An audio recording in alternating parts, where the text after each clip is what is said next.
I know that he's had contact with his two older children.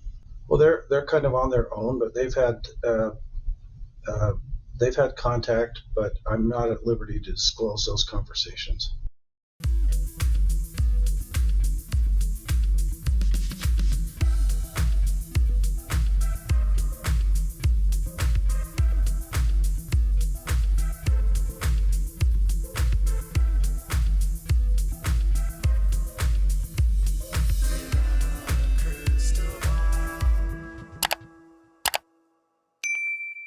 Hey friends, it's Katie from Without a Crystal Ball. Welcome back to my channel. It's Thursday, October 5th, 2023.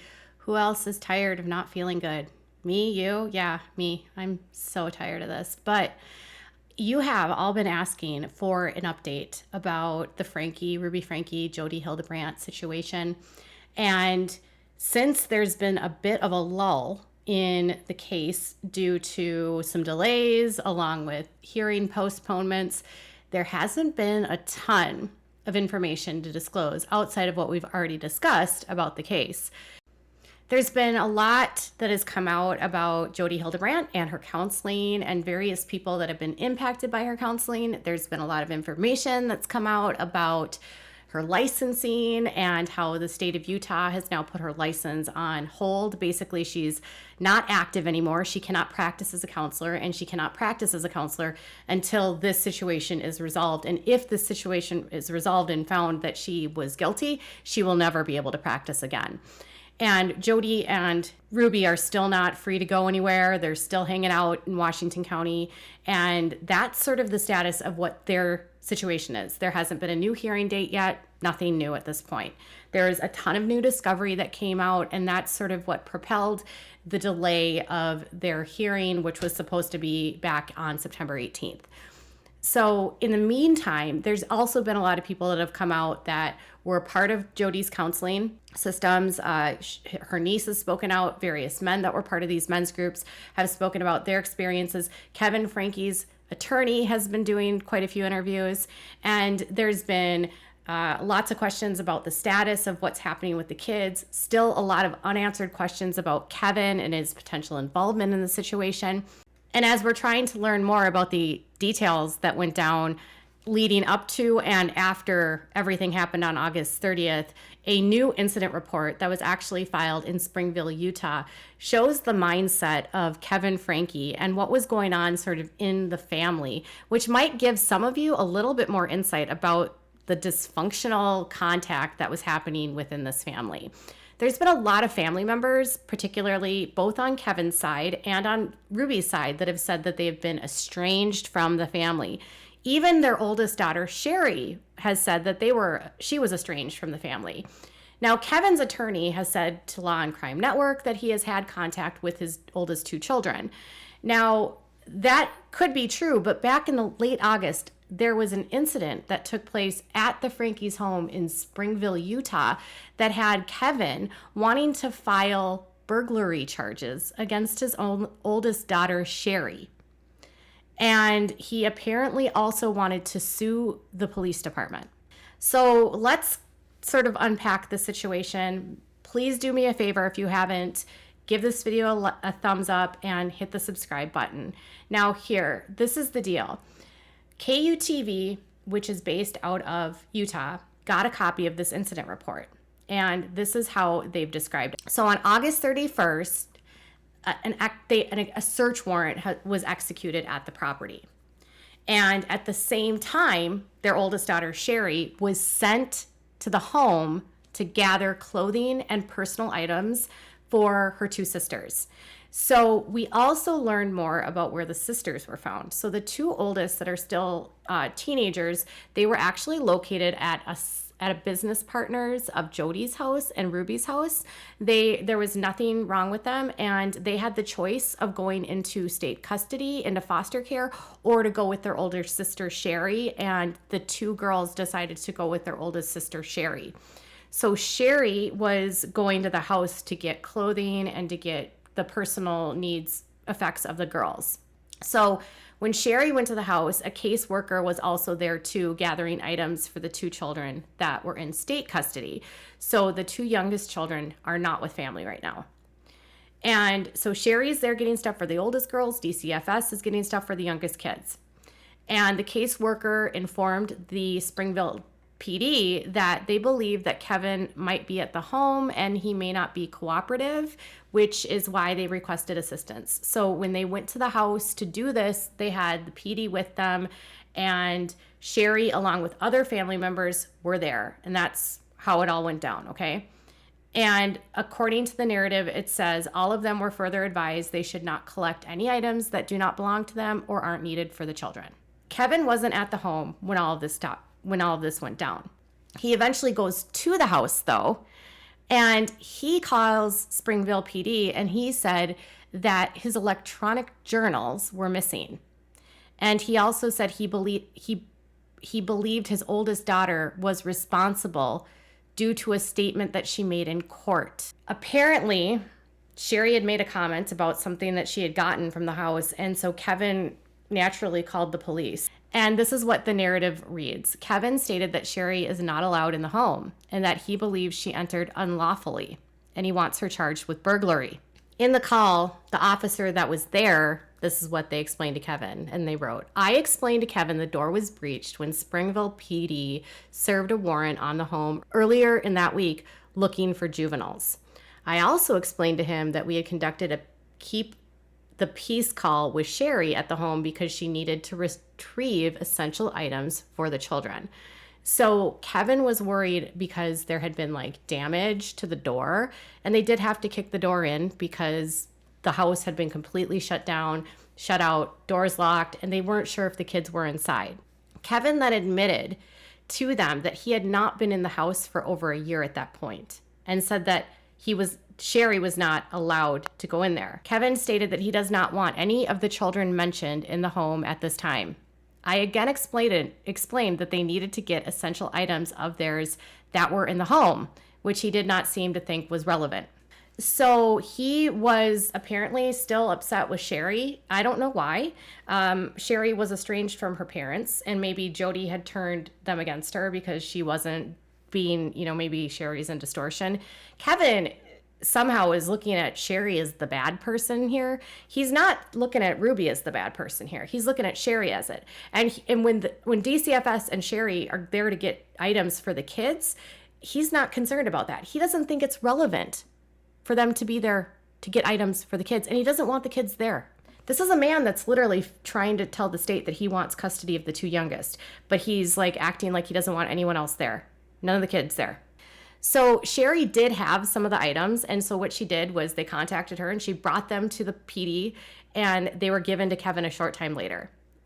Among the items that she had taken were 3 cell phones, 3 tablets, 3 cameras and GoPros, a stack of written journals, and 3 passports for Kevin, Ruby, and one of the children.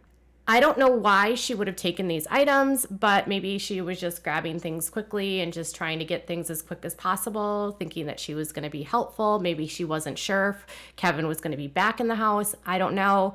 But they contacted Kevin, and they said the complainant was informed that we would not be charging his daughter with anything, as her intent was not to deprive him of any items. She had previously been allowed in the home, and he had not been in the home, admittedly, for 13 months. So the officer goes on to explain to Kevin that due to the circumstances, they aren't going to file burglary charges against Shari because it was a civil issue, and it was due to her, and it was not due to an intent to try to deprive him of any items, and it was related to an ongoing case. So they have this case that they're dealing with. Shari has to go there, and Kevin's more worried about the things she took from the home than the kids and her taking things for the adult children, or the teenage girls. Kevin then tells the department he's going to sue them. He says Kevin advised he was going to sue the police department. He was displeased with this answer and advised that we would be hearing from his attorney. So Randy Kester,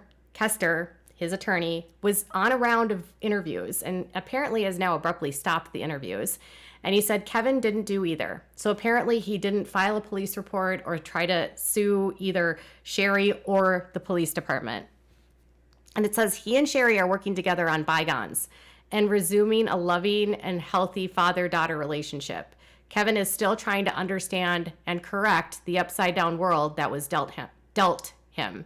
It's a lot to deal with all at once. A few pieces of information from this report really pop out to me. And that one being that DCFS was worried that Kevin would not be cooperative, and that they were concerned that Kevin would not be cooperative and that it would be difficult if he were there to go into the home to get what they needed. So at that point, one day after this, they were still concerned about if Kevin was going to cooperate with them. And a day later, after they go, Kevin's trying to say that they burglarized his home. And when the police say they're not going to file charges, he says he's going to sue them. So this tells me off the bat that DCFS has some suspicions about Kevin and his ability and his involvement. Now, at this point, there hasn't been any charges filed against Kevin, but it is interesting because it's October 5th now, and Kevin does not have contact with any of his kids other than the oldest kids.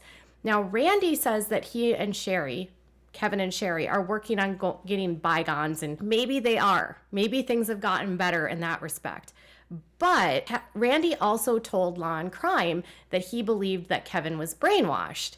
So if Kevin was brainwashed and on August 31st was still trying to kick his kids out and say he didn't want his kids there, and DCFS was saying, we don't think he's going to cooperate, so we need police backup, this suggests to me that his stability and ability to parent right now is in question by DCFS and is likely a contributing factor for why he doesn't have custody of them. His attorney has said that they are working with DCFS to try to prove to them that he is actively interested in doing everything that he can to actually be a good father. The question here, though, is if his whole world is upside down and he's supposedly brainwashed, what kind of stability is that going to give to a child that's also going through trauma?